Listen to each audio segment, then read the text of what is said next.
할렐루야. 살아계신 하나님의 은혜가 오늘 이 아침에도 우리 모두 위에 충만하게 임하게 되기를 주님의 이름으로 축복합니다.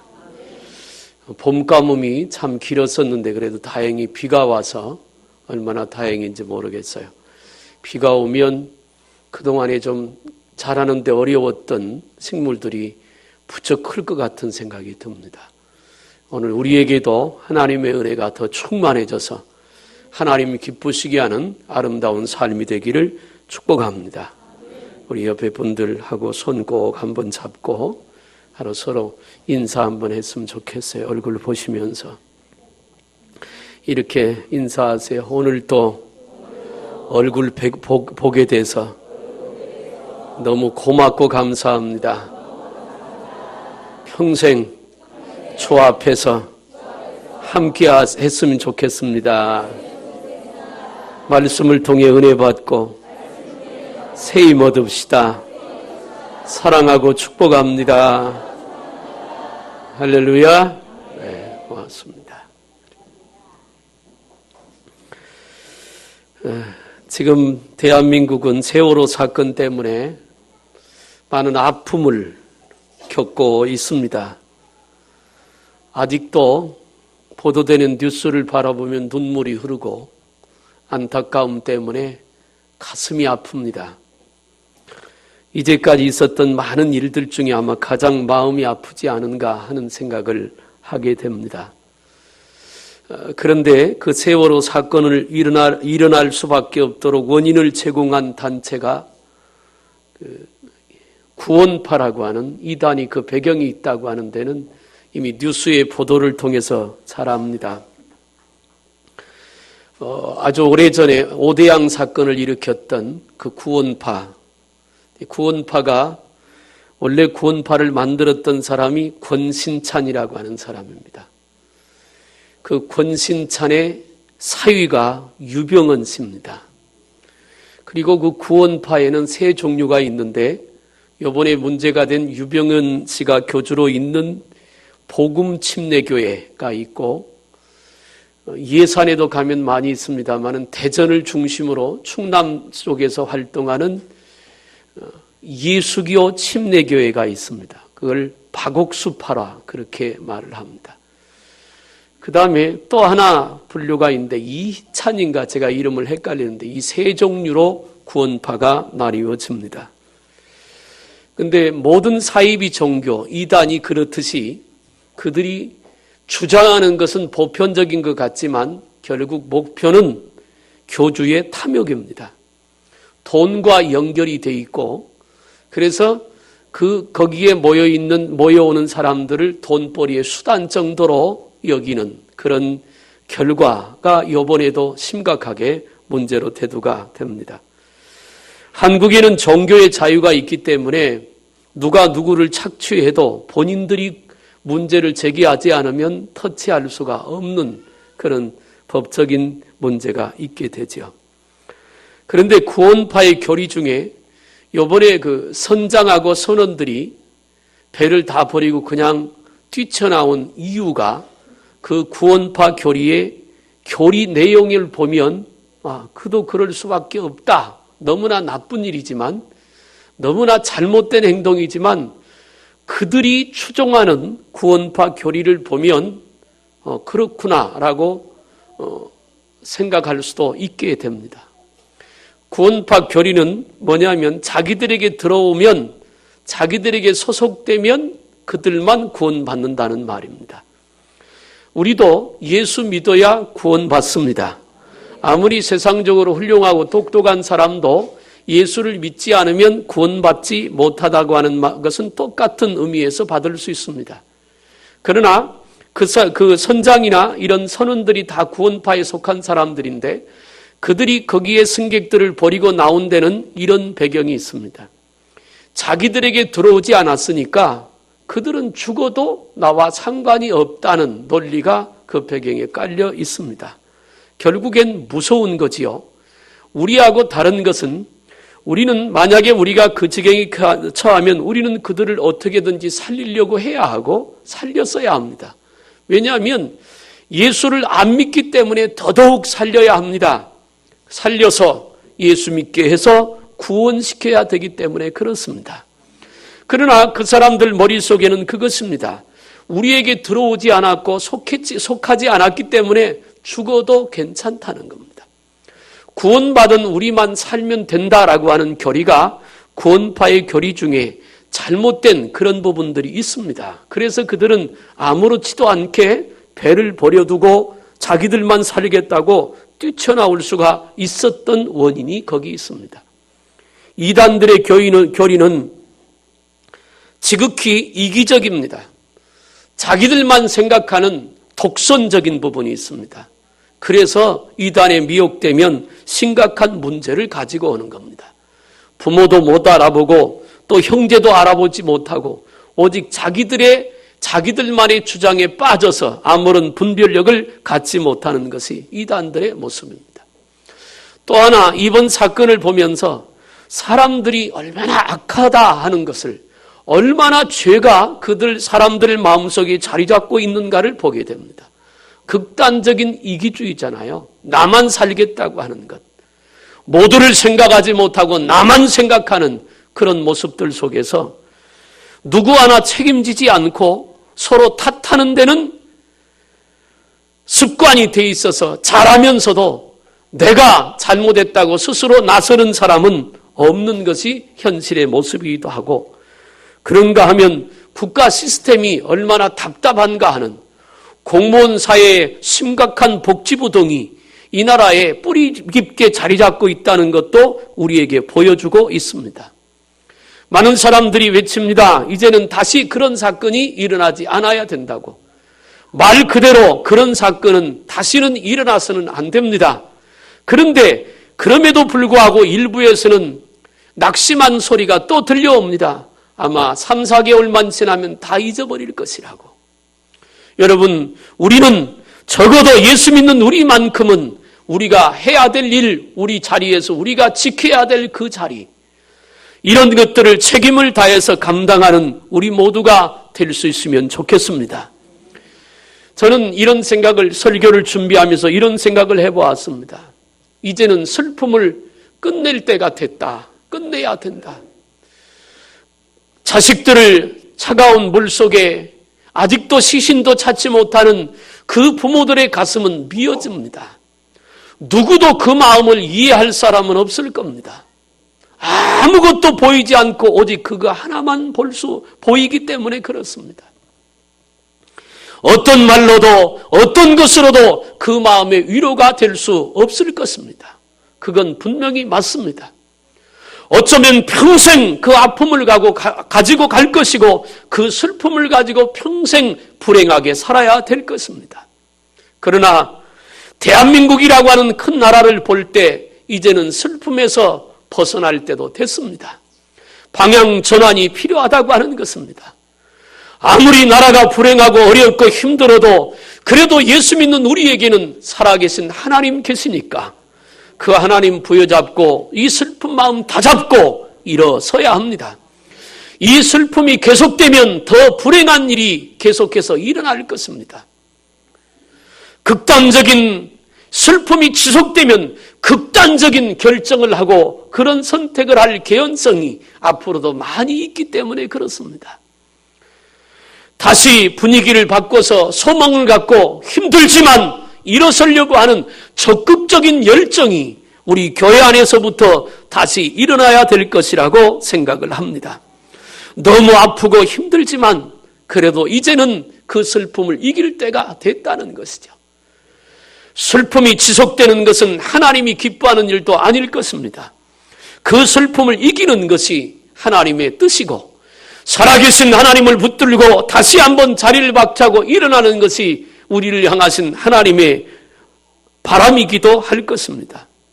오늘 저는 본문의 말씀을 중심으로 늦기 전에 사랑합시다 하는 제목을 가지고 말씀을 전하려고 합니다. 전도서 3장에 보면 전도서는 솔로몬이 썼습니다. 우리가 잘 알듯이 솔로몬은 왕이 된 이후에 1000번째 예배를 하나님 앞에 드렸습니다. 그랬더니 하나님께서 솔로몬을 찾아오셔서 말합니다. 내가 너에게 뭘 해주길 원하느냐? 솔로몬이 그 하나님의 질문에 대답합니다. 하나님께서 내게 맡기신 이 하나님의 백성들을 이끌어가며 나는 너무나 어리고 미련합니다. 이 백성들을 이끌어가도록 지혜를 주옵소서. 하나님께서 솔로몬의 그 기도에 응답해 주셨습니다.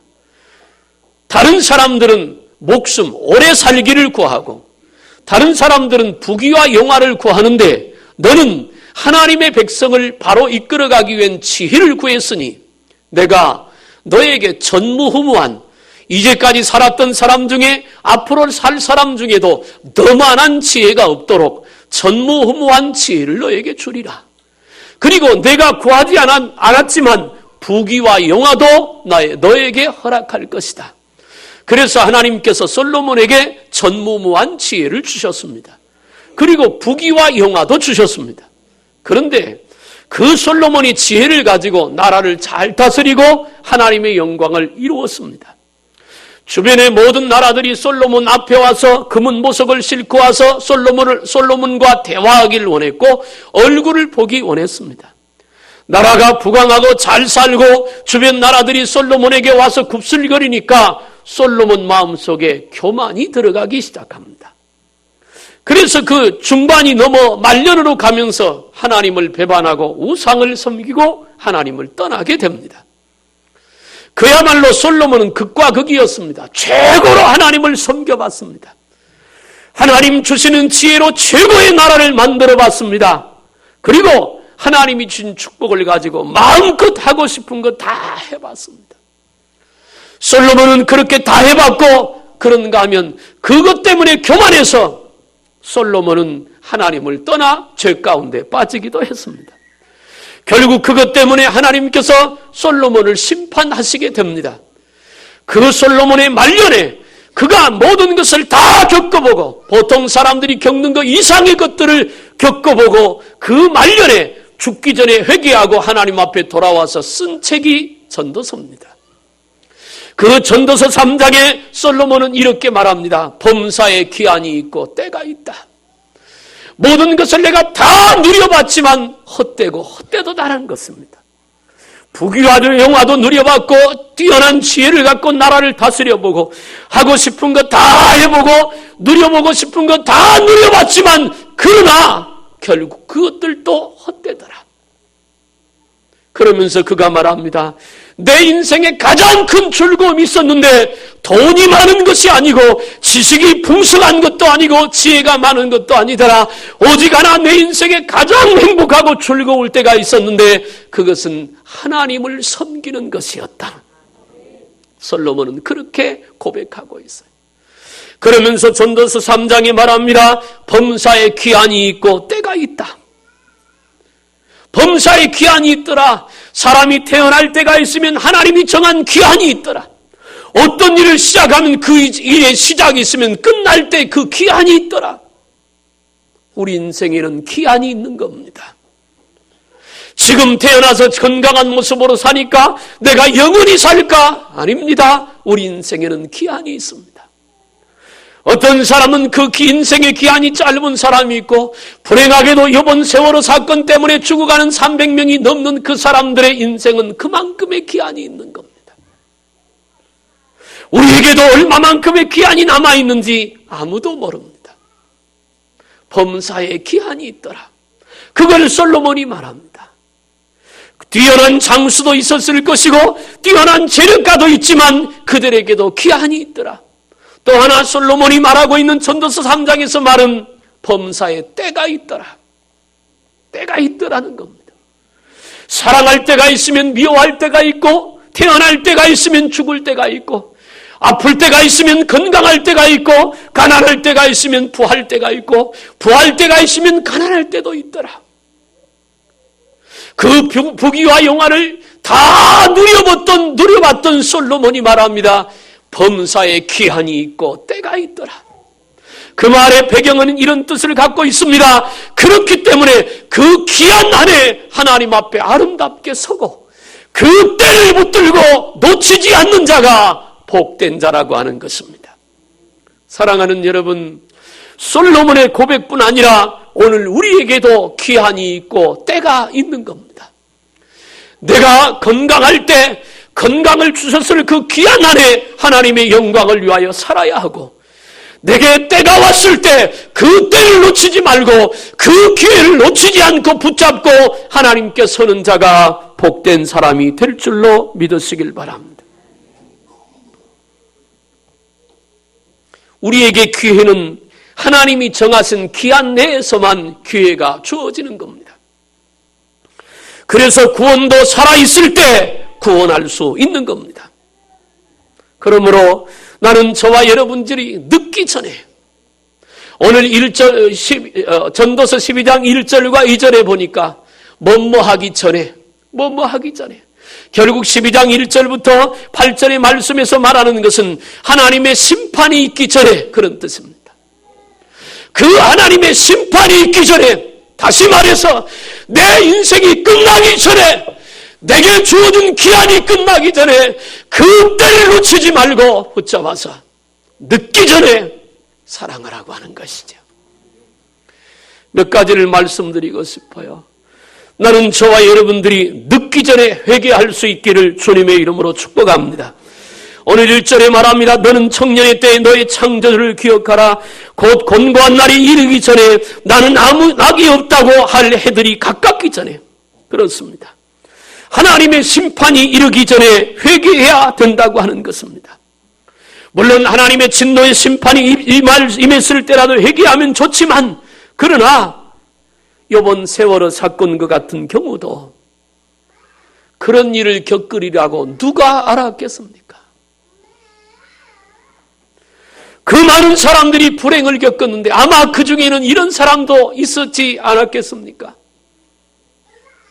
예수 믿는 부모 밑에 있는 자식들 중에 교회를 다니지 않은 자녀가 있었는데 아마 엄마나 아빠하고 이렇게 어느 날 얘기했을지도 모릅니다. 너 이번에 수학여행 갔다 와서 교회 나가자. 그래, 엄마 그렇게 할게. 그런데 그것이 마지막이 되었을지도 모른다는 얘기입니다. 회개는 뒤로 미룰 일이 아닙니다. 지금이 회개해야 될 때고 지금이 하나님 앞에 바로 서야 할 때입니다. 놓치면 안 되는 것입니다. 사람들은 내일을 말합니다. 소망이 있다고 말합니다. 분명히 꿈을 꾸어야 합니다. 내일의 희망과 소망을 갖고 살아야 합니다. 그런데 그것은 내일은 말입니다. 내 손안에 있는 것이 아닙니다. 하나님이 주셔야 내일이 있는 겁니다. 하나님이 내일의 시간을 연장시켜 주어야 내일이 나한테 있는 겁니다. 꿈을 꾸고 소망을 갖고 희망을 갖는 건 중요하지만 지금 이 자리에서 하나님 앞에 우리 죄를 고백하고 이 더러워진 심령이 십자가의 보혈로 거룩해지지 않으면 내일이 와도 내일은 내가 내일의 주인공이 될 수는 없다는 것입니다. 사랑하는 여러분, 죄에 대한 회개가 깨달아졌다면 미루지 말고 그때가 바로 회개해야 될 때인 줄로 믿으시길 바랍니다. 불행한 일, 감당하기 어려운 일은 느닷없이 닥칩니다. 예고하고 오는 것이 아닙니다.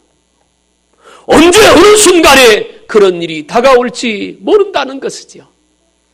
예전에 제가 겪었던 아주 오래전 얘기입니다. 다른 교회 목사님하고 식당을 갔습니다. 해물탕 집인데 아주 장사가 잘 되는 집이었습니다.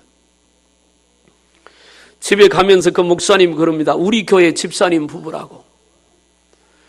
그래서 가서 그 교회 목사님하고 저하고 둘이 앉아 밥을 먹는데 목사님이 집사님들을 부르더라고. 와보라고. 그러더니 그 집사님을 향해서 그 담임 목사님이 이렇게 얘기해요. 가게를 한다고 해서 가게 잘 되라고 내가 기도 많이 했는데 가게 잘 되니까 교회도 안 나오고 그런다고 하면 나무라면서 그렇게 얘기합니다. 내가 이제부터는 장사 안 되라고 기도해야 되겠다고. 그래야 교회 나올 거 아니냐고. 그러니까 집사님들이 목사님이 잘못했다고, 교회 나가겠다고. 근데 사람이 말입니다, 돈 버는 재미가 있답니다. 저는 돈을 안 벌어봐서 모르겠는데 돈 버는 재미가 그렇게 좋다네요. 그렇게 목사님하고 약속을 하고도 이분들은 교회를 나오지 않았습니다. 장사가 참 잘 되었습니다. 한 3년 동안 장사를 참 열심히 했습니다. 해서 집을 장만을 했습니다. 집을 하나 사서 집수리, 리모델링을 다 하고 그동안에 결혼하고 살아온 세간살이를 다 새 걸로 바꾸고 친척과 친구들을 불러다가 집들이 잔치를 아주 크게 했습니다. 먹고 마시고 밤새 즐겁게 보냈습니다. 그리고 친구들과 친척들이 다 집에 돌아가고 난 다음에 그 밤에 부인과 아내가 그 새로 산 집에서 잠을 잤습니다. 얼마나 행복했겠습니까? 새로 장만한 집에서 돈 벌어서 이 좋은 집을 장만하니 좋았겠지요. 그 다음날 아침이 됐는데 남편은 일어났는데 부인이 일어나지 않았습니다. 그 밤에 집들이를 하고 잠을 자다가 그대로 죽었습니다. 이유도 모릅니다. 평소에 아프던 사람도 아닙니다. 그런데 그 밤에 죽어버렸습니다. 목사님이 그에게 말했습니다. 하나님 앞에 나오라고. 그런데 그 기회를 놓쳐버린 겁니다. 그 좋은 집 장만해 놓고 생명 하나님이 불러가시니 그걸로 끝났습니다. 가게는 문이 닫혔습니다. 남편은 알코올 중독자가 됐습니다. 가정이 큰 문제에 빠지게 되었습니다. 사랑하는 여러분, 늦기 전에, 모든 것이 끝나기 전에 느닷없이 황당한 그런 일들을 겪어서 회개할 기회를 놓치기 전에 우리 회개해야 합니다. 하나님 앞에 바로 서지 못한 것 회개해야 합니다. 하나님의 뜻대로 살지 못한 것, 적당히 예수 믿었던 것, 삶에서 바로 살지 못했던 것 회개해야 합니다. 이스라엘 백성에 대해서 하나님께서 수도 없이 경고했습니다. 회개하라고. 회개하고 돌아오라고. 그러면 너희가 살 것이라고. 그런데 회개하지 않았다가 거짓 선지자들에게 속아서 회개하지 않았다가 망했습니다. 사랑하는 여러분, 늦기 전에 회개할 수 있길 바랍니다. 아니라 내 믿음을 깨워서 하나님 앞에 믿음의 정신 차려야 합니다. 기도하지 않은 내 모습을 회개하고 기도해야 합니다. 하나님께서 이번 사건을 통해서 우리에게 말씀하는 것은 그것입니다. 늦기 전에 회개하라고. 두 번째 말씀드리고 싶은 것은 늦기 전에 기도해야 합니다. 마태복음 26장 45절에 보면 이에 제자들에게 오사 이르시되 이제는 자고 쉬라. 보라, 때가 가까웠으니 인자가 죄인의 손에 팔리느니라. 무슨 얘기냐면 예수님께서 이제 잡혀 십자가에 달려 돌아가실 때가 돼서 마지막으로 잡히시기 전날 밤에, 그날 밤에 베드로와 야고보와 요한을 데리고 겟세마네 동산에 올라가 기도하기로 결정했습니다. 12제자 중에 베드로와 야고보와 요한은 그래도 예수님이 가까이 두고 일꾼으로 썼던 세 사람입니다. 그를 데리고 겟세마네 동산에 올라가 기도를 시작하기 전에 세 사람에게 말합니다. 내가 심히 고민되어 죽게 되었으니 우리 같이 깨어서 기도하자. 그리고 예수님은 그 세 사람을 두고 먼발치에 가서 한참을 기도하고 오십니다. 기도하고 와서 보니까 세 제자들이 잠이 들었는데 성경은 이렇게 말합니다. 그들이 피곤하여 잠들었다 그랬습니다. 종일 내내 예수님 따라 이리저리 돌아다니고 사람들에게 치이다 보니까 지쳐서 잠들었어요. 주님이 와서 깨웁니다. 나와 함께 한시도 깨어 기도할 수 없더냐. 깨어 기도하라. 그리고 가서 주님이 또 기도합니다. 예수님의 기도는 얼마나 간절한지 땀방울이 변하여 핏방울이 되도록 기도했다고 성경은 말합니다. 어떻게 땀방울이 변하여 핏방울이 되느냐면 사람이 극도로 힘을 쓰면 모세혈관이 터져서 땀구멍을 통해서 피가 나온답니다. 그건 극도의 힘을 쓸 때만 가능한 것이죠. 예수님은 그런 처절한 기도를 하고 계시는 거예요. 그리고는 다시 와서 제자들을 보니까 또 잡니다. 그래서 예수님이 그들을 깨우며 말합니다. 나와 함께 한시도 깨어 있을 수 없더냐? 시험에 들지 않게 깨어 기도하라. 그리고는 또 가서 기도하십니다. 마지막 세 번째 기도하시고 돌아와 보니 3명의 제자들이 여전히 잡니다. 성경은 분명히 말합니다. 피곤해서 잤다고. 그들이 잠든 이유는 피곤해서입니다. 피곤하기 때문에 잠든 것은 당연한 겁니다. 그런데 피곤해서 잠들었으니까 당연한 거라고 해서 그들을 향한 시험이 너는 피곤해서 기도하지 못했으니까 시험이 피해갑니까? 그렇지 않다는 겁니다.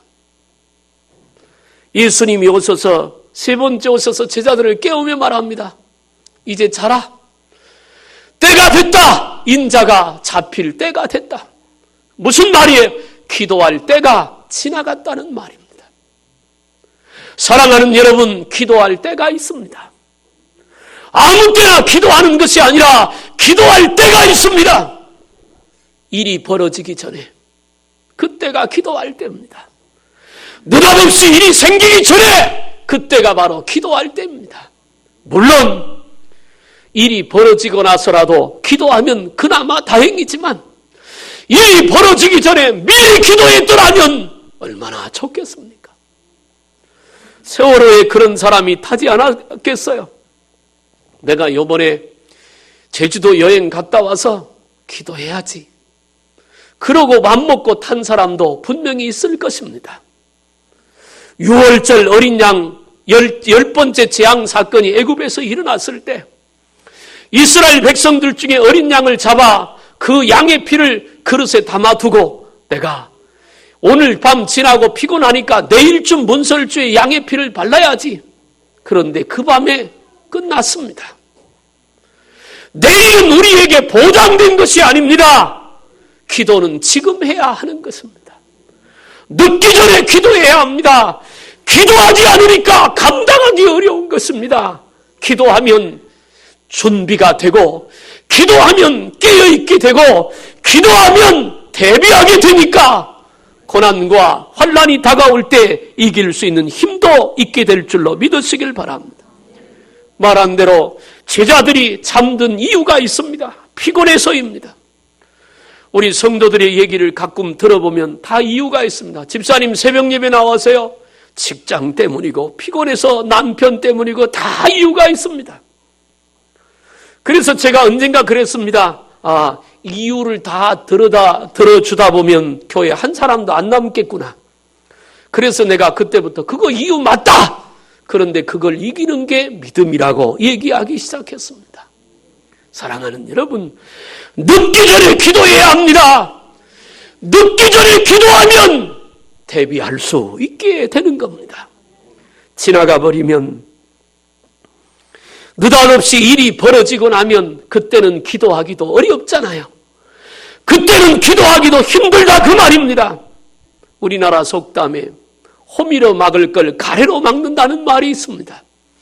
늘 깨어 기도하면 호미 정도로 막아서 일이 끝날 것인데 늦게 기도하면 가래로 막아야 될 어려움이 올 수도 있는 것입니다.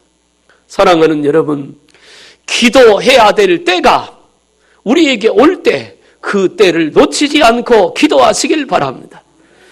이스라엘을 40년 동안 영적으로 다스렸던 엘리제스 장도 기도할 때가 있었는데 그 기도할 때를 놓쳐서 망했습니다. 예수님의 12제자 중에 가룟 유다에 대해서는 성경에 한 번도 기도했다는 말이 없습니다. 그래서 망했습니다. 이스라엘의 초대 왕이었던 사울왕도 기도하지 않아서 망했습니다. 사랑하는 여러분, 늦기 전에 기도하기를 주님의 이름으로 축복합니다. 늦기 전에 기도해야 합니다. 늦기 전에 기도해서 하나님의 인도를 받으면 고난을 이길 수도 있고 피할 길도 주님이 주실 줄로 믿으시길 바랍니다. 마지막 세 번째, 늦기 전에 사랑해야 합니다. 나는 저와 여러분들이 늦기 전에 사랑할 수 있길 바랍니다. 이번 세월호 사건에 침몰하기 직전에 그 학생들과 가족들과 혹은 친구들과 나눴던 문자 메시지 때문에 많은 사람들이 눈시울을 적셨습니다.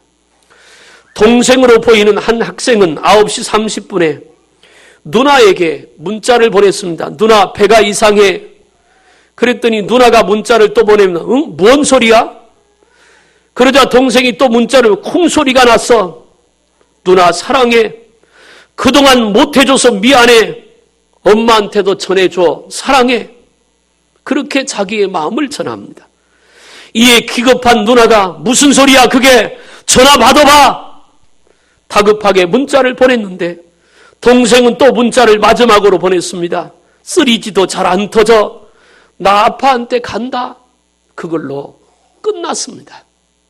아마도 이 문자 내용을 보면 그 아빠는 먼저 돌아가신 것 같은 생각이 듭니다.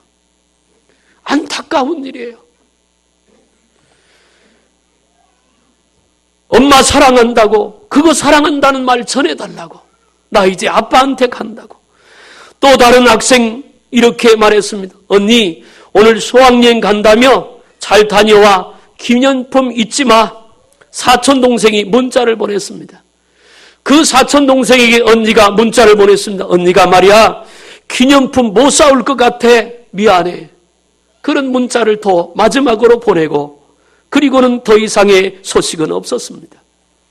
미국에 있는 CNN 방송에 얘기되었던 신군이라고 하는 신모군의 어머니에게 보낸 문자입니다. 엄마, 내가 말 못할까 봐 보내놓는다. 사랑한다. 그 문자를 받은 엄마는 아들이 그 얘기를 하니까 기뻐서 아들한테 문자를 보냈답니다. 나도 아들 사랑한다. 그런데 그 아들도 죽었습니다. 사랑하는 여러분, 사랑의 기회는 지금입니다. 때로 우리는 누가 마음에 들고 누가 마음에 안 들고 누가 밉고 누가 싫고 우리 그런 소리 많이 합니다. 좀 마음에 안 들면 어떻겠습니까?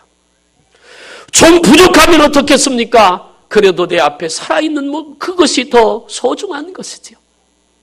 너무 우리 탓하지 말자고요. 너무 늦기 전에 우리 지금부터 사랑해야 되지 않겠습니까? 남편은 아내에 대해서, 아내는 남편에 대해서, 부모는 자식에 대해서, 자식은 부모에 대해서. 제가 교회를 처음 개척했을 때 저희 아버지가 저를 찾아왔습니다. 식도암에 걸려서 이제 수술도 할 수 없고 너무 고통스러울 때, 그래도 아들이 목회를 한다고 하니까 저를 보겠다고 아픈 몸을 가지고 저희 집에 오셨습니다. 지하실에 교회를 개척해놓고 조그맣게 시작할 때니까 초라하기 그지없죠.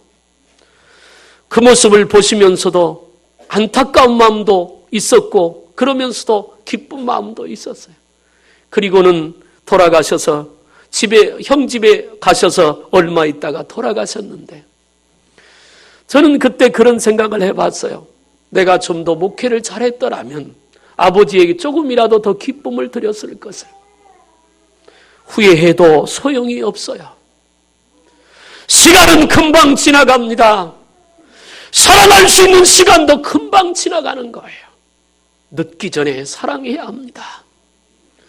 혹시 우리 마음속에 아직도 누구를 원망하고 그리고 누구를 미워하는 마음이 있다면 오늘 이 설교 듣고 사랑합시다. 용서하자고요. 상대가 어떻게 하든 나부터 사랑하고 나부터 용서하자고요.